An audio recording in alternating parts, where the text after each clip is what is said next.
Marcus Thompson stood at the entrance of Wellington Corporate Tower, his broad shoulders filling out the navy blue security uniform that seemed a size too small for his muscular frame. At 34 years old, he had the weathered face of someone who had seen more than most people twice his age. His piercing gray eyes scanned the busy lobby with practiced precision, though to the passing executives and office workers, he appeared to be just another unremarkable security guard. The morning rush was in full swing. Expensive suits hurried past him without so much as a glance, their leather shoes clicking against the marble floor in a symphony of self-importance. Marcus had been working this job for 8 months now, and in all that time, he had barely exchanged more than a few words with anyone beyond the basic pleasantries required for his position. "Morning, Marcus," called out Janet from the reception desk, one of the few people who actually acknowledged his existence. She was a kind woman in her 50s with graying hair and a warm smile that reminded him of his mother. "Morning, Janet," Marcus replied with a slight nod, his voice carrying a barely detectable Scottish accent that hinted at his origins in the Highlands. As the morning progressed, the usual parade of corporate personalities made their way through the building. There was Richard Blackwood, the arrogant vice president of marketing who never failed to make condescending remarks about the help. Behind him walked his group of equally pompous colleagues, their laughter echoing through the lobby as they shared some private joke at someone else's expense. Marcus watched them approach the elevator bank, his expression remaining neutral despite the growing tension in his jaw. Richard had made it his personal mission to belittle Marcus whenever the opportunity arose. And today seemed no different. Well, if it isn't our silent sentinel," Richard announced loudly, ensuring that everyone in the vicinity could hear. "Still standing guard like a statue, I see.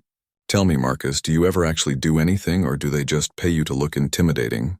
The group burst into laughter, and Marcus felt the familiar burn of humiliation rise in his chest. He had faced enemy fire in Afghanistan, survived ambushes in hostile territory, and completed missions that would have broken lesser men. But somehow these corporate bullies managed to get under his skin in a way that insurgents never could. "Just doing my job, sir," Marcus replied quietly, his hands clasped behind his back in a posture that was both respectful and ready for action, though no one else would recognize the subtle difference. "Your job?" Richard scoffed, stepping closer with the confidence of someone who had never faced real danger. "Your job is to open doors and look pretty in that little uniform. Don't pretend it's anything more complicated than that." The elevator arrived with a soft ding, and Richard's entourage filed in, their snickering continuing even as the doors closed. Marcus stood there for a moment, feeling the weight of their judgment and the sting of their casual cruelty. What they didn't know, what none of them could possibly understand, was that the man they mocked had once been one of the most feared operatives in the British Special Air Service. Marcus had served for 12 years in the SAS, earning commendations for valor and developing a reputation as one of the most skilled marksmen the regiment had ever produced. He could hit a target at over a mile away in conditions that would challenge the best snipers in the world. He had led rescue missions behind enemy lines, eliminated high-value targets with surgical precision, and saved countless lives through his actions. But that was a lifetime ago, before the mission that changed everything, before the nightmares that still woke him in cold sweats, before the decision to walk away from the only life he had ever known. The transition to civilian life had been harder than he had anticipated. The skills that made him invaluable in combat seemed to have little application in the corporate world, and his reserved nature, which had served him well in covert operations, was often mistaken for weakness or incompetence. The morning wore on, and Marcus found himself thinking about his former teammates, wondering where they were now, what they were doing. Some had stayed in the service, climbing the ranks and taking on increasingly important missions. Others had found their way into private security or government consulting, using their expertise in ways that were both lucrative and respected. Marcus had chosen a different path, one that led him to this marble lobby, wearing a uniform that felt like a costume, surrounded by people who saw him as nothing more than a piece of furniture. He had his reasons for this choice, reasons that were buried deep in classified files and painful memories that he tried not to revisit during daylight hours. The lunch rush brought a new wave of activity, and with it, more opportunities for the office workers to demonstrate their superiority over the quiet security guard. A group of young associates from the accounting department made jokes about his silence, wondering aloud if he was mute or just stupid. A senior partner's wife complained to building management that Marcus made her nervous with his intense staring, though he had barely glanced in her direction.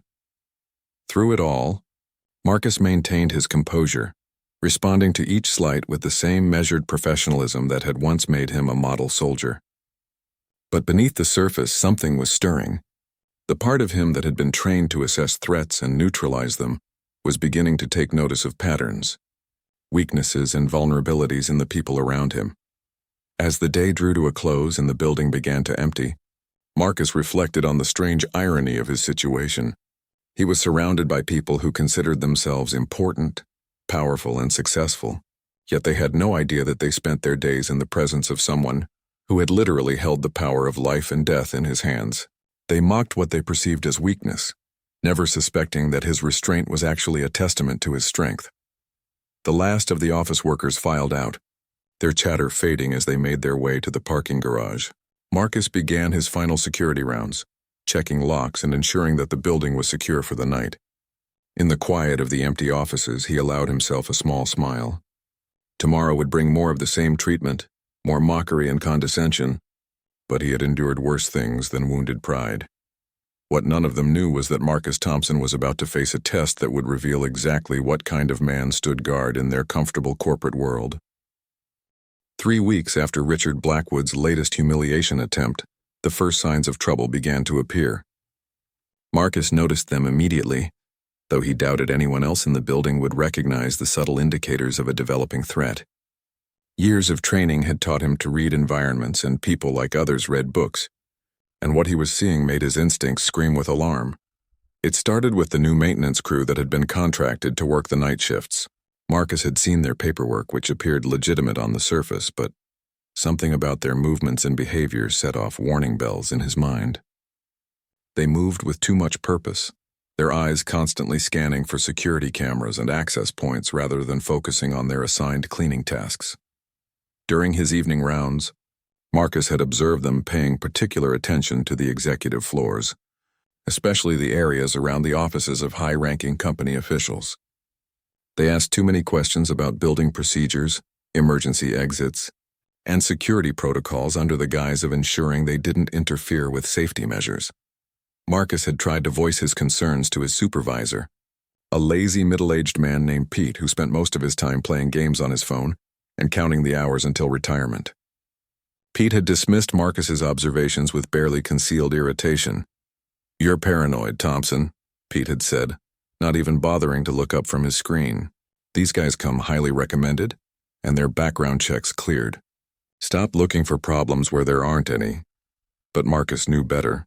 His years in the SAS had taught him that the most dangerous threats often came disguised as routine normalcy. The way these men positioned themselves, the subtle hand signals they used when they thought no one was watching, the careful attention they paid to response times and patrol patterns, it all pointed to a level of sophistication that went far beyond simple criminal opportunism. The breakthrough came on a Tuesday evening when Marcus was conducting his usual security sweep. He had developed the habit of varying his routes and timing, a practice that had served him well in hostile territory and now proved equally valuable in corporate security. As he approached the service elevator on the 15th floor, he heard voices speaking in hushed, urgent tones. Marcus pressed himself against the wall and listened, his body automatically adopting the silent movement techniques that had once made him a ghost in enemy territory. The conversation was brief but revealing. The men were discussing entry points, timing, and something about the package that would be delivered the following week.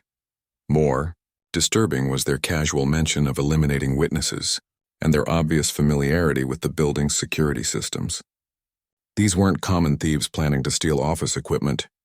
They were professionals planning something much more serious, and they had been using their legitimate access as maintenance workers to conduct detailed reconnaissance. Marcus slipped away undetected, his mind already working through possible scenarios and response strategies. He had two choices: go through official channels and hope that someone would listen, or begin his own investigation. Given Pete's dismissive attitude and the apparent sophistication of the threat, he decided on the latter course of action. That night, after his shift ended, Marcus remained in the building. Using skills he hadn't employed since his military days, he began a systematic search of the areas the fake maintenance crew had been most interested in. What he found confirmed his worst fears. Hidden behind a false panel in a utility closet, Marcus discovered a small cache of equipment that had nothing to do with cleaning supplies.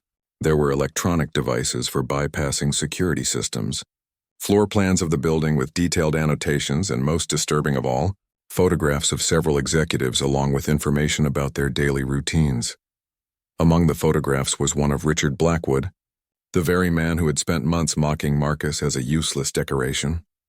The information beneath his picture included details about his schedule, his wife's routine, and even his children's school activities. Whatever was being planned, it was personal and targeted. Marcus carefully documented everything he found, using the small camera he always carried, a habit from his military days that had seemed paranoid in civilian life, but now proved invaluable. He replaced everything exactly as he had found it, ensuring that the perpetrators would have no idea their cache had been discovered. The next morning brought a new development that made Marcus's blood run cold. During the executive staff meeting, Richard Blackwood announced that the company had just secured a major government contract worth several $100 million. The contract involved sensitive defense technology, and the signing ceremony would take place the following week in the building's executive conference room. The pieces of the puzzle began clicking into place in Marcus's mind. This wasn't just a corporate robbery or a simple kidnapping plot. The target was the government contract, and the gathering of executives and government officials at the signing ceremony would provide the perfect opportunity for whatever these professionals were planning. Marcus tried once more to alert the proper authorities, this time going directly to Building Security's head office.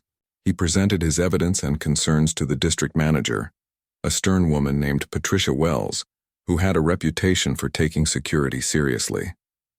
But even she seemed skeptical of Marcus's interpretation of the evidence. "I understand your concerns, Mr. Thompson," she said after reviewing his documentation, "but what you found could have innocent explanations. The equipment might be legitimate tools that you're not familiar with. The floor plans could be part of standard maintenance documentation, and the photographs might be related to executive protection services we weren't informed about." Marcus felt the familiar frustration of trying to explain complex tactical situations to civilians who lacked the background to understand the implications. "Ma'am, with respect, I've seen this kind of preparation before. This isn't maintenance or protection, it's hostile reconnaissance." Patricia raised an eyebrow at his choice of words. "Mr. Thompson, you speak as if you have some kind of military or law enforcement background. Is there something about your qualifications that wasn't included in your employment file?" Marcus hesitated. His military service was part of his official record, but the specifics of his SAS career remained classified. He couldn't explain how he knew what he knew without revealing information that could compromise national security or put former teammates at risk. "I served in the British Army, ma'am. I have some experience with security matters." "I see," Patricia said, though her tone suggested she didn't see at all. "Well, I'll make note of your concerns and ensure that our security protocols are reviewed before the signing ceremony. But I won't authorize any drastic measures based on speculation." As Marcus left the meeting, he realized he was truly on his own. The people who should have been taking his warnings seriously were too removed from the reality of genuine threats to recognize one when it was staring them in the face. They lived in a world where security was about keeping out casual troublemakers and disgruntled employees, not stopping professional operatives with military-grade training and equipment.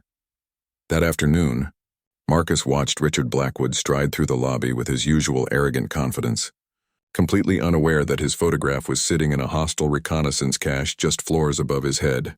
The irony wasn't lost on Marcus. The man who had spent months mocking him as incompetent was about to depend on that same incompetent security guard for his life. The signing ceremony was scheduled for Friday. That gave Marcus 4 days to figure out exactly what was being planned and how to stop it. 4 days to protect people who despised him, working within a system that refused to acknowledge the danger they were all facing. As he stood at his post, watching the everyday bustle of corporate life continue around him, Marcus began to plan. The soldier in him was awakening after months of dormancy, And for the first time since taking this job, he felt like he was exactly where he needed to be. Marcus spent the next 2 days conducting his own intelligence-gathering operation, using techniques he had perfected during countless missions behind enemy lines.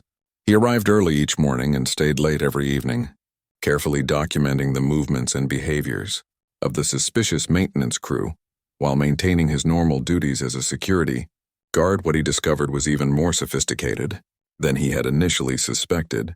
The team consisted of 5 individuals, each with specialized skills and clearly defined roles. Their leader was a man in his 40s, who moved with the confident precision of someone accustomed to command. Marcus recognized the type immediately. Former military, probably special forces, with the kind of training that made him extremely dangerous.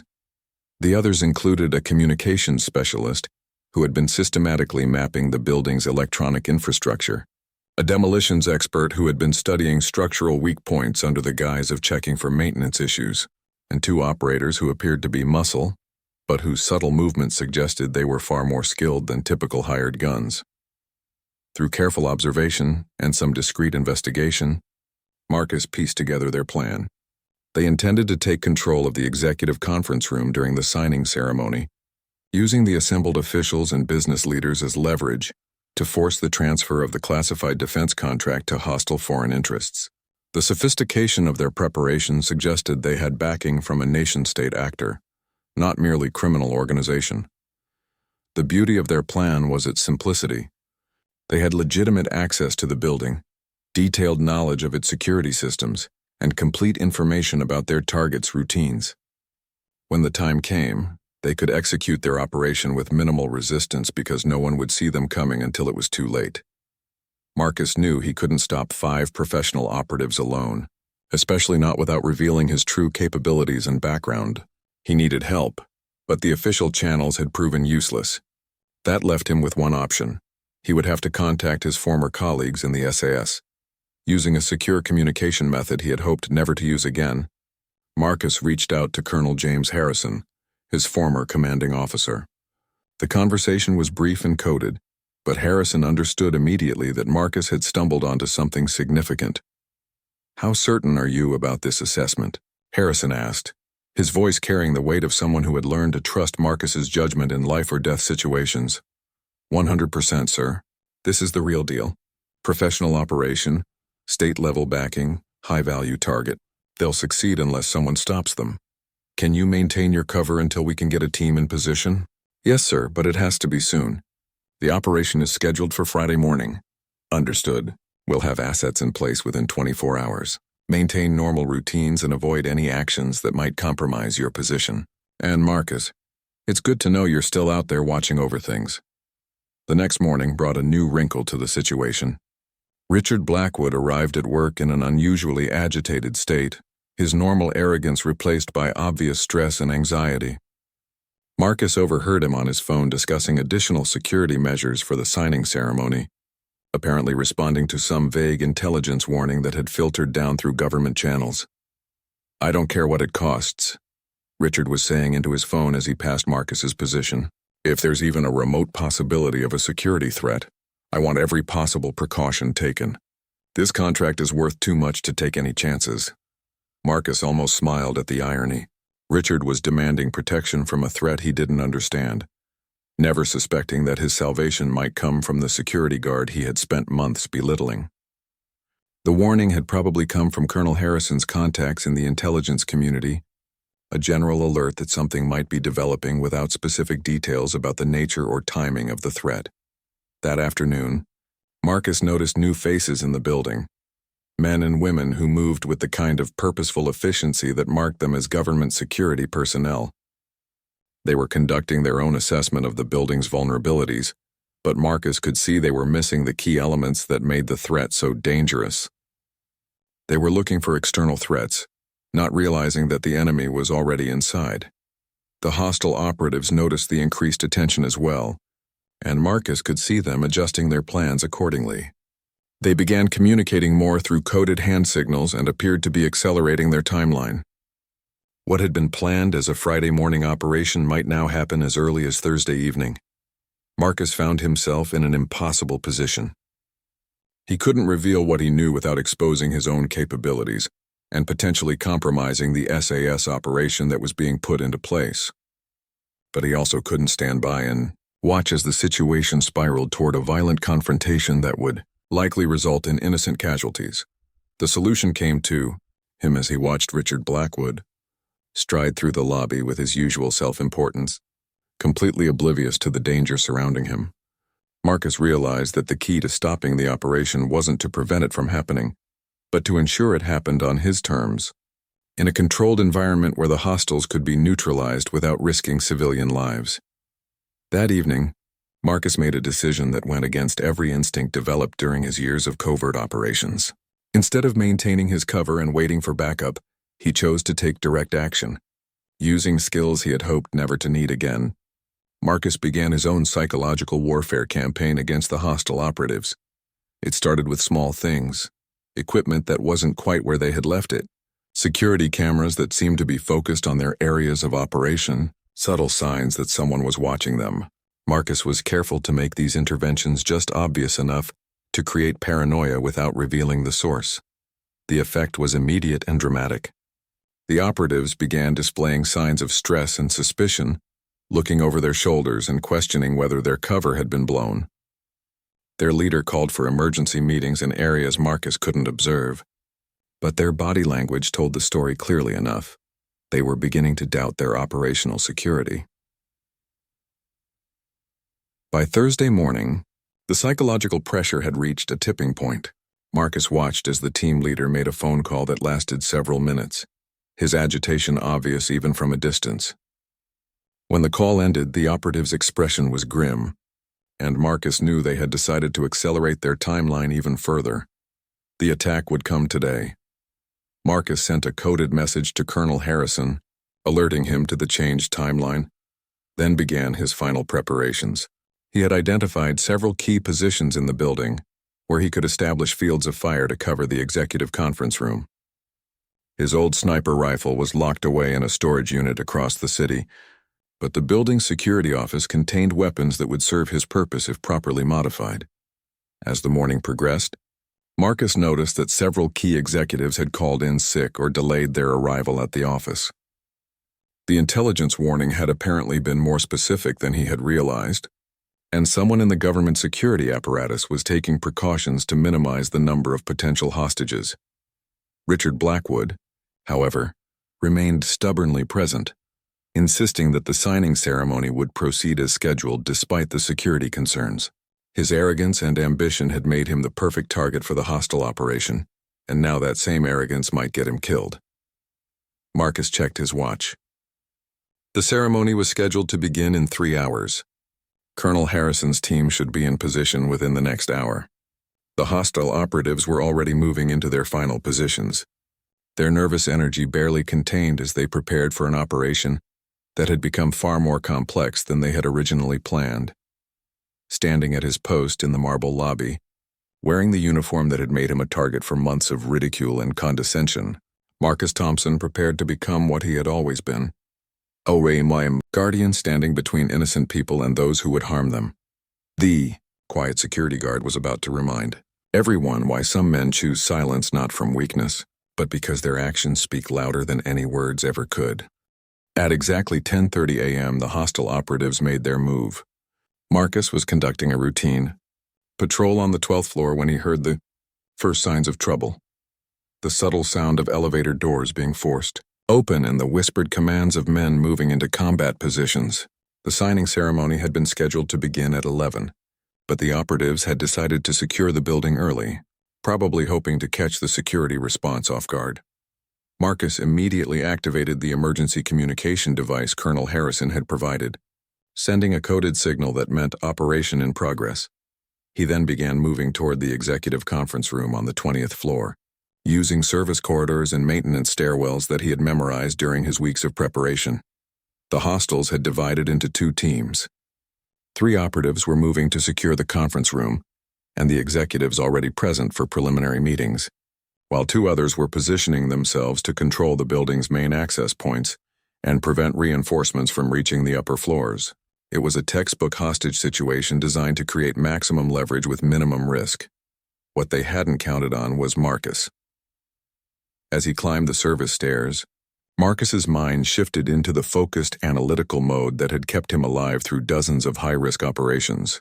He could hear the muffled sounds of the takeover above him, surprised voices, commands shouted in accented English, and the distinctive sound of zip-tie restraints being applied to prisoners. Marcus reached the 19th floor and paused to assess the situation. Through the stairwell door's small window, he could see one of the hostiles standing guard at the main elevator bank. The man was armed with a compact submachine gun and wore a tactical vest under his maintenance coveralls. He was scanning the area professionally, but had positioned himself where Marcus could approach from his blind spot. Using movement techniques perfected during urban combat operations, Marcus opened the stairwell door silently and began stalking his target. The hostile operative was good, but he had made the mistake of assuming that building security posed no real threat. He never saw Marcus coming.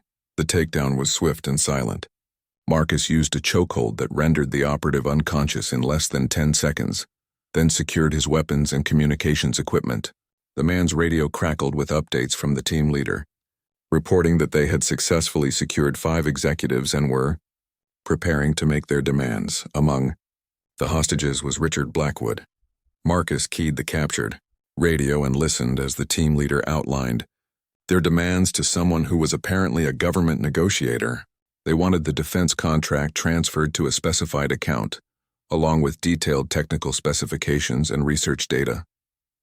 In return, they would release the hostages unharmed. They gave the authorities 2 hours to comply, threatening to begin executing prisoners if their deadline wasn't met.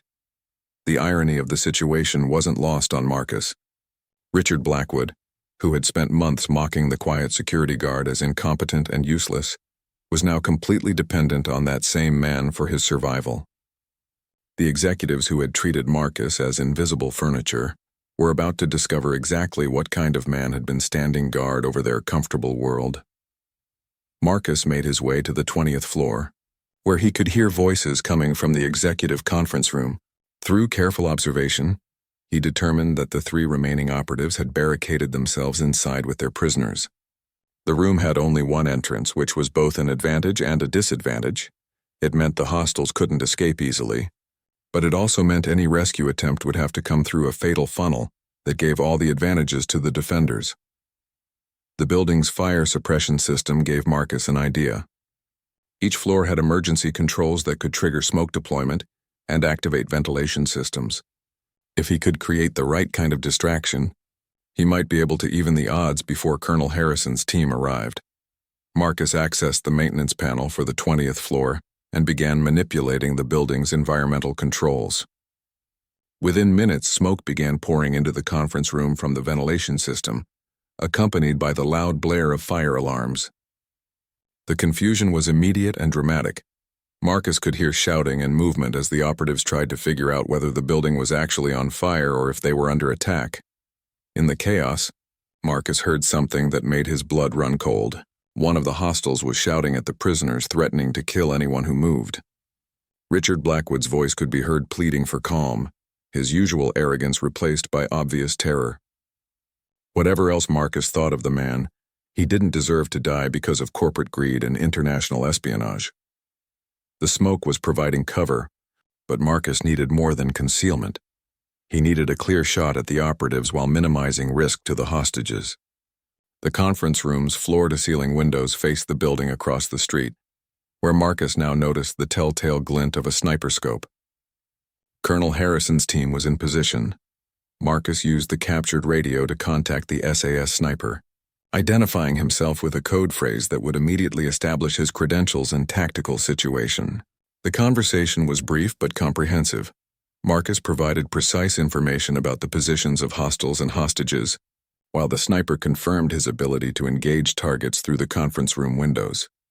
"I can take 2 of them clean," the sniper reported, "but the 3rd is using prisoners as cover. You'll need to create an opening." Marcus studied the conference room layout in his mind, recalling every detail from his weeks of observation. The room's design included a presentation area at one end with a large screen and projection equipment. If he could reach that area, he would have a clear angle on the remaining hostile while staying out of the sniper's line of fire. The plan required split-second timing and absolute precision. Marcus would breach the conference room during the sniper's engagement, using the confusion to reach the presentation area and eliminate the final threat. One mistake, 1 second of hesitation, and innocent people would die. Marcus positioned himself outside the conference room door, noting that the smoke was beginning to clear as the building's ventilation system worked to remove the artificial contamination. Through the door's glass panel, he could see shadowy figures moving in the haze, hostiles trying to re-establish control while managing increasingly panicked prisoners. Alpha 1, this is Overwatch, came the voice of the SAS sniper through Marcus's earpiece. I have visual on 2 targets. Awaiting your signal? Marcus checked his weapon, a pistol taken from building security that he had quickly modified for maximum accuracy and reliability. It wasn't his preferred sniper rifle, but it would serve his purpose at close range. He took a deep breath, feeling the familiar calm that had always settled over him before combat operations. Overwatch, this is Alpha 1. Execute on my mark. Marcus gripped the door handle, his mind calculating angles, distances, and timing, with the precision of a machine designed for war. Somewhere in that smoke-filled room, Richard Blackwood and 4 other executives were waiting for salvation. They didn't even know was coming. The quiet security guard they had mocked and dismissed was about to show them what real protection looked like. Mark. The battle for Wellington. Corporate Tower was about to begin. The conference room erupted in controlled violence as Marcus's plan unfolded with deadly precision. The SAS sniper's first shot came through the floor-to-ceiling window with a sound like breaking glass, striking the hostile operative nearest the windows. The second shot followed half a heartbeat later, eliminating another target before the remaining operatives could react to the threat. Marcus breached the conference room door at the exact moment of the second shot, using the chaos and confusion to slip inside undetected. The smoke was still thick enough to provide concealment, and the hostiles' attention was focused on the external threat they couldn't see or understand. The remaining operative was exactly where Marcus had predicted, using the cluster of terrified executives as human shields while trying to determine the source of the sniper fire. Richard Blackwood was among the hostages, his face pale with terror as he crouched behind an overturned conference table with his colleagues. Marcus moved through the smoke like a ghost, his years of urban combat training allowing him to navigate the chaotic environment without making a sound. The hostile was shouting into his radio, trying to contact his team members and coordinate a response to what he assumed was a full-scale assault by government forces. Base, this is team leader. We're under attack. I need immediate extraction. 2 men down, unknown number of shooters. The panic in the man's voice told Marcus everything he needed to know. The operative was skilled and dangerous, but he was also isolated, confused, and running out of options. In situations like this, even professional soldiers made mistakes, and Marcus was counting on human nature to provide the opening he needed. That opening came when the operative moved to get a better view of the windows, trying to spot the sniper's position. For just a moment, he exposed himself from behind his human shields, and Marcus took the shot that ended the immediate threat to the hostages. The silence that followed was deafening. The fire alarms had stopped, the smoke was beginning to clear, and 5 executives found themselves staring at their quiet security guard as he emerged from the haze like something from a nightmare. In his hands was a smoking pistol, and at his feet lay 3 professional operatives who had seemed unstoppable just minutes before. Richard Blackwood was the first to speak, his voice barely above a whisper. Marcus, how did you... What just happened? Marcus calmly secured the operative's weapons and communication equipment before responding. Everyone stay where you are until the building is fully secured. There may be additional threats, but even as he spoke, Marcus could hear the sounds of tactical teams moving through the building. Colonel Harrison's SAS unit was conducting a systematic sweep to ensure no additional hostiles remained hidden. The operation was essentially over, but the real drama was just beginning. Over the next hour, as government officials and intelligence personnel flooded the building, the truth about Marcus Thompson began to emerge. Colonel Harrison himself arrived to oversee the debriefing, and his respectful interaction with the quiet security guard left no doubt about Marcus's true background and capabilities. Outstanding work. Marcus, the colonel said as they surveyed the scene, your intelligence and tactical assessment were spot on. This could have been a disaster if you hadn't been here. The executives who had survived the ordeal stood nearby, still in shock and trying to process what they had witnessed. The mild-mannered security guard they had dismissed and mocked had just saved their lives with a display of skill and courage that belonged in action movies, not corporate office buildings. Richard Blackwood approached Marcus hesitantly, his usual arrogance completely absent. "I need to ask you something," he said, his voice still shaky from the trauma. "Who are you really?" Marcus considered the question for a moment.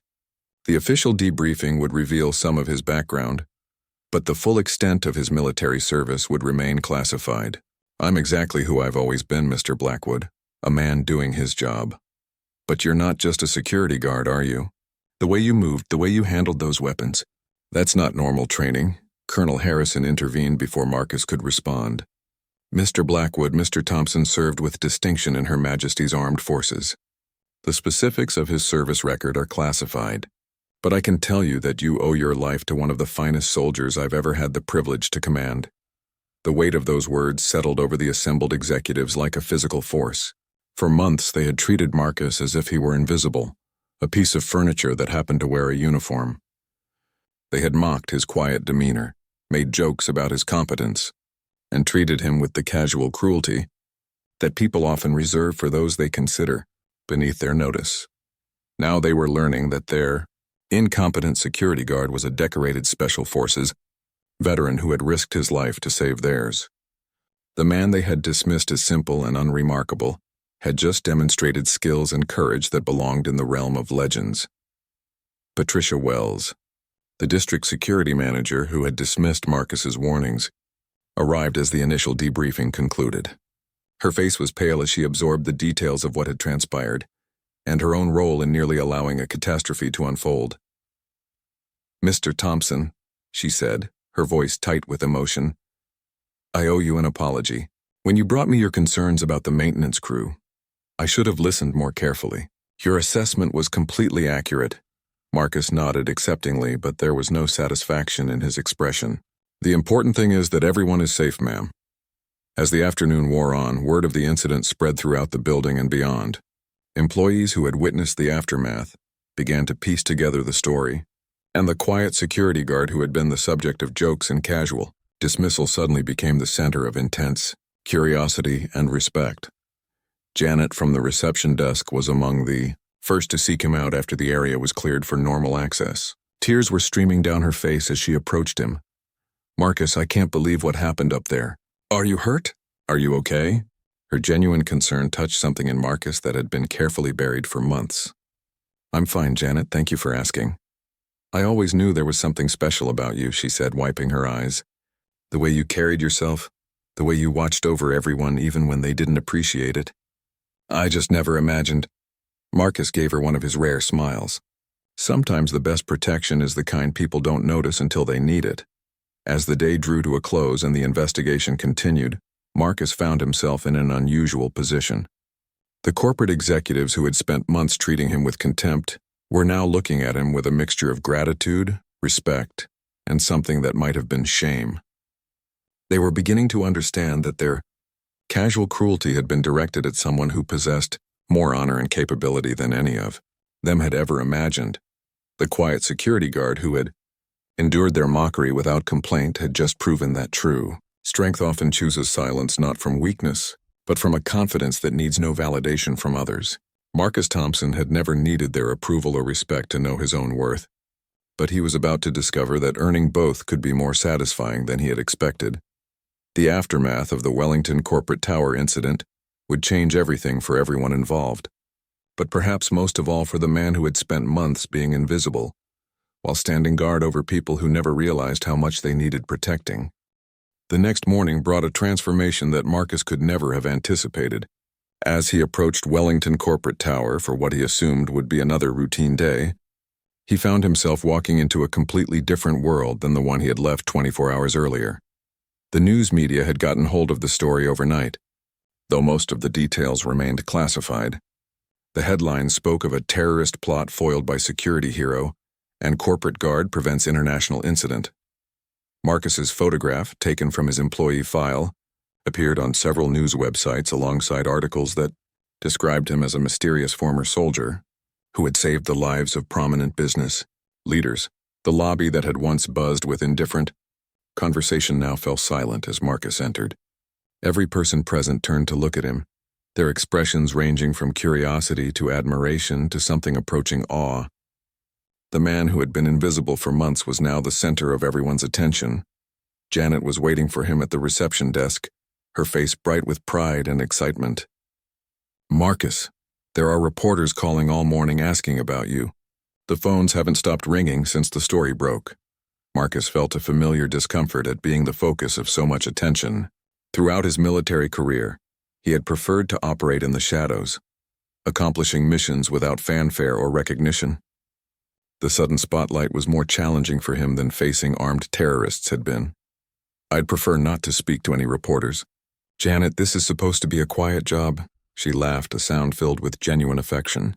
"I don't think anything about your job is going to be quiet anymore, Marcus." As the morning progressed, Marcus discovered just how right Janet was. Word of his background and heroics had spread throughout the building's 30 floors, and employees who had never acknowledged his existence were now going out of their way to speak with him. Some offered thanks for protecting the building. Others asked questions about his military service, and many simply wanted to be associated with someone who had become a local celebrity overnight. The attention was well-meaning but overwhelming for someone who had spent his entire adult life maintaining operational security and avoiding public notice.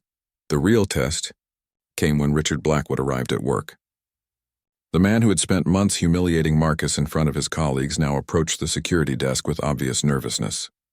His usual entourage of corporate cronies hung back, uncertain how to behave around someone who had witnessed their leader's terror and vulnerability. "Marcus," Richard began, his voice lacking its usual commanding tone, "I wanted to speak with you privately if that's possible." Marcus nodded and led Richard to a quiet corner of the lobby, away from the curious stares of other employees. For a long moment neither man spoke, the weight of their shared experience hanging between them like a physical presence. "I owe you an apology," Richard finally said, his words coming slowly as if each one was difficult to produce. "The way I treated you, the things I said, I was completely out of line. You saved my life yesterday and I spent months treating you like you were worthless." Marcus studied the other man's face, seeing genuine remorse mixed with embarrassment and confusion. "You don't owe me an apology for being yourself, Mr. Blackwood. You treated me the way you saw fit based on what you thought you knew about me." "But that's just it," Richard said, frustration creeping into his voice. "I didn't know anything about you. I made assumptions based on your job title and your quiet manner, and I was completely wrong. You're obviously an exceptional person, and I treated you like a security guard," Marcus suggested with a slight smile. Richard flinched at the words. "Yes, but that's not what I mean. There's nothing wrong with being a security guard. What's wrong is the way I assumed that meant you were somehow less important or capable than I am. Yesterday proved how wrong I was about everything." Marcus appreciated the man's attempt at honesty, but he could see that Richard was struggling to understand something that went beyond their personal interactions. "Mr. Blackwood, the problem wasn't that you treated me like a security guard. The problem was that you treated a security guard with disrespect. My background doesn't make me more worthy of decent treatment than any other person doing an honest job." The observation hit Richard like a physical blow. He had been focused on the revelation of Marcus's exceptional background, but he was missing the larger point about basic human dignity and respect. The quiet security guard was teaching him a lesson that had nothing to do with military service or heroic rescues. "You're right," Richard said quietly. "I've been thinking about this all wrong. The issue isn't that I misjudged your capabilities. The issue is that I was cruel to someone who was just trying to do his job well. Military hero or not, you deserved better treatment than I gave you." For the first time since Marcus had known him, Richard Blackwood was displaying genuine humility and self-reflection. The experience of being saved by someone he had consistently mistreated was forcing him to confront uncomfortable truths about his own character and behavior. "I'd like to make this right somehow," Richard continued. "I know I can't take back the things I said or the way I acted, but I want you to know that I understand how wrong I was. If there's anything I can do..."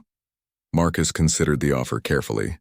Part of him wanted to simply accept the apology and move on, But he recognized an opportunity to create something positive from a difficult situation. Actually, there is something you could do. Use this experience to think about how you treat other people who provide services in this building. The cleaning staff, maintenance workers, delivery personnel, they all deserve the same respect you'd show to anyone else. Richard nodded emphatically. You're absolutely right. I need to examine how I interact with everyone, not just you. This whole situation has made me realize that I've been carrying around some pretty ugly attitudes without even realizing it. As their conversation concluded, Marcus felt a sense of satisfaction that had nothing to do with military accomplishments or tactical victories.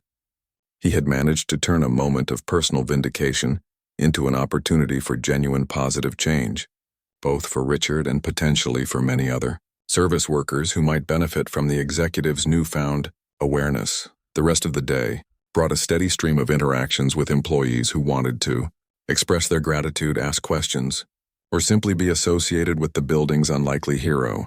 Marcus handled each conversation with the same quiet dignity he had always displayed, either seeking attention nor rejecting the genuine appreciation being offered. Patricia Wells arrived in the afternoon to personally apologize for dismissing Marcus's security concerns and to offer him a promotion to head of building security with a substantial increase in salary. Colonel Harrison called to inform him that his actions had prevented an international incident and that several government agencies were interested in offering him consulting positions. Most surprising of all was the visit from the building's owner, a wealthy businessman named Charles Wellington III, who rarely appeared in his own tower. He sought out Marcus personally to thank him for protecting the company's reputation and assets, and to offer him a position as director of corporate security for the entire Wellington business empire. Through it all, Marcus remained the same quiet, thoughtful man he had always been. The recognition was gratifying, but it didn't change his fundamental understanding of who he was or what mattered to him. He had spent months being dismissed and mocked, and now he was being celebrated as a hero. But neither extreme accurately captured the truth about Marcus Thompson. He was simply a good man doing his best to protect others, regardless of how they treated him in return. The fact that he possessed exceptional skills and training made his actions more effective, but not more worthy than the everyday courage shown by countless people who stand guard over others without recognition or reward. As the workday ended and the building began to empty, Marcus found himself back at his usual post in the lobby. The marble floors still gleamed under the elegant lighting. The executives still hurried past on their way to important meetings, and the quiet security guards still stood watch over it all. But everything had changed, and everyone knew it. The man they had dismissed as unremarkable had revealed himself to be extraordinary, not because of what he had done, but because of who he had always been underneath the uniform they had chosen not to see. Tomorrow would bring new challenges and new opportunities, but Marcus Thompson would face them the same way he had faced everything else in his life, with quiet strength, unwavering integrity, and a commitment to protecting others regardless of whether they deserved his protection or even noticed he was there. Some lessons, he reflected, are worth learning the hard way. 6 months later, Marcus Thompson stood in the same marble lobby of Wellington Corporate Tower, but his circumstances had changed dramatically. The navy blue security uniform had been replaced by a tailored suit befitting his new role as Director of Corporate Security for the Wellington Group. His office occupied a corner of the executive floor, complete with floor-to-ceiling windows and state-of-the-art security monitoring equipment. But the most significant changes weren't in his title or salary, but in the culture of respect that had gradually transformed the building.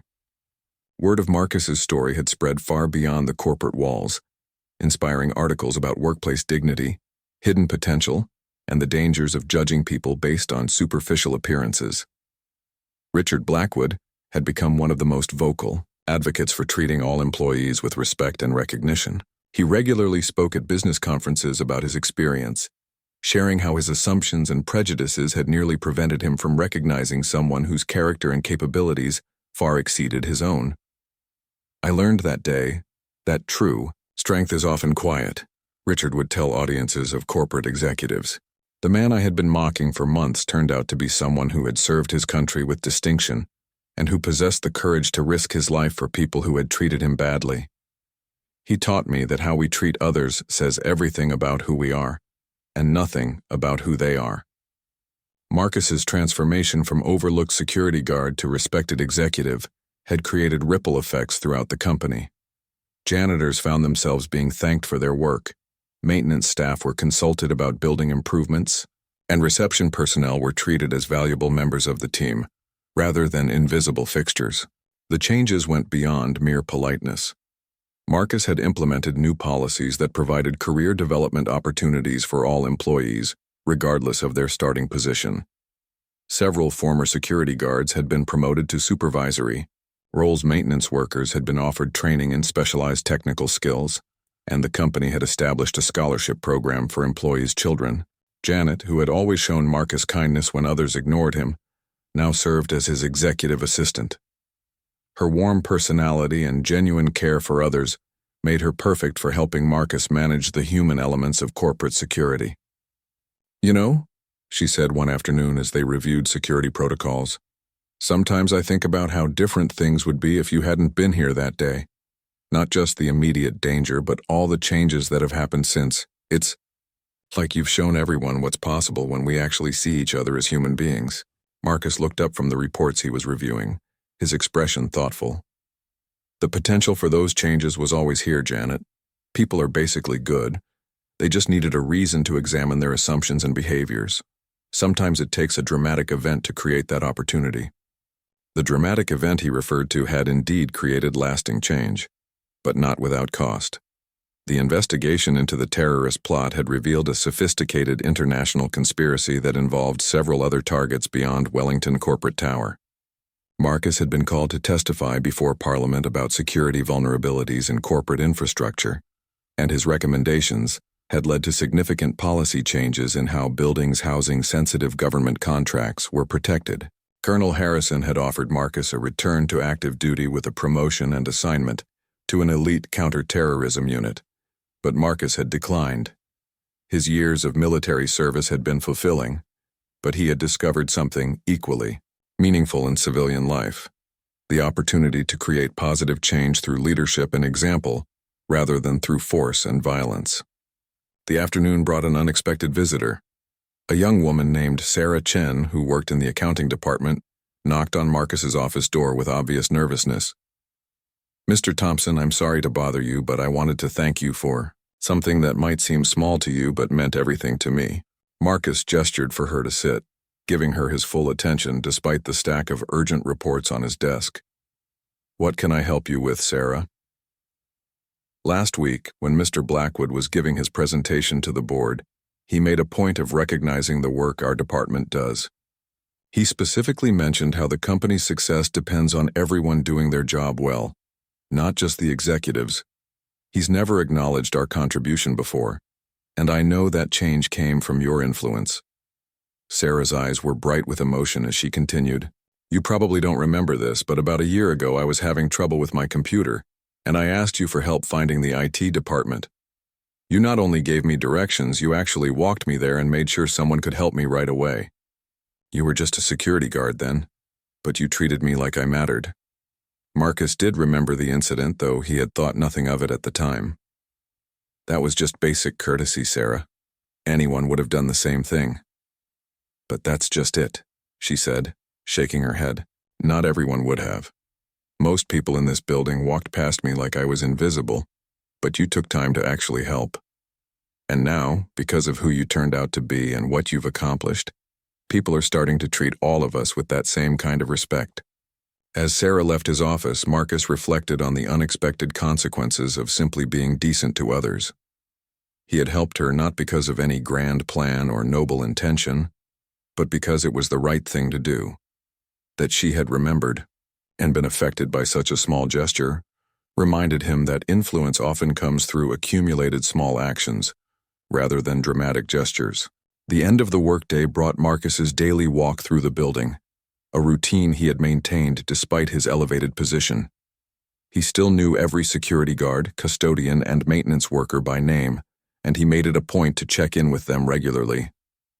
Pete, his former supervisor who had dismissed Marcus's security concerns, had initially been uncomfortable with the role reversal, but had eventually come to appreciate Marcus's leadership style.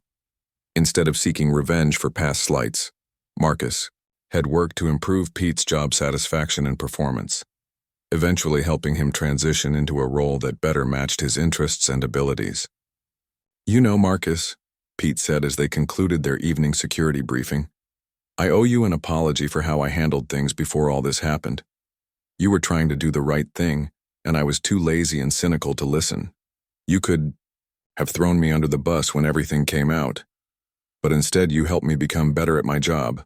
Marcus smiled, remembering the frustration he had felt when Pete dismissed his warnings about the terrorist threat. "We all make mistakes, Pete. What matters is learning from them and doing better going forward." As Marcus prepared to leave for the evening, he stopped at the security desk where a young guard named David was beginning his night shift. David was new to the job, a veteran who had struggled with civilian employment after completing his military service. Marcus had personally recruited him, recognizing the signs of someone who needed purpose and belonging. "How are things going, David?" "Really well, sir. I wanted to thank you again for giving me this opportunity. After everything that happened when I got back from deployment, I wasn't sure I'd find anywhere that understood what I could contribute." Marcus studied the young man's earnest face, seeing something of his own journey reflected there. "The military teaches us valuable skills, David, but the most important thing it teaches us is how to serve something larger than ourselves. That doesn't end when we take off the uniform." As he walked to his car that evening, Marcus thought about the strange turns his life had taken. A year ago, he had been a disrespected security guard, invisible to the people around him, carrying the weight of his military service in private silence. Today, he was a respected executive whose story had inspired others and whose actions had created lasting positive change. But perhaps the most important realization was that he had always been the same person. The uniform and title had changed, the salary and recognition had improved, but Marcus Thompson had always possessed the character and capabilities that others now celebrated. The difference wasn't in who he was, but in whether people bothered to see him. The quiet security guard who had endured months of mockery and dismissal had proven that true strength doesn't need validation from others. His actions had spoken, louder than any words could, demonstrating that heroism isn't about seeking recognition, but about doing what's right regardless of whether anyone notices or appreciates the effort. As Marcus drove home through the city lights, he carried with him the satisfaction of knowing that he had used his second chance not for personal gain, but to create opportunities for others to be seen, valued, and respected. In a world that often judges people by their position rather than their character, he had shown that the quiet ones standing guard might just be the ones worth listening to most carefully. Sometimes the most profound changes begin with someone who chooses service over recognition, dignity over revenge, and quiet strength over loud self-promotion. Marcus Thompson had always been that someone. It just took a crisis for others to finally notice.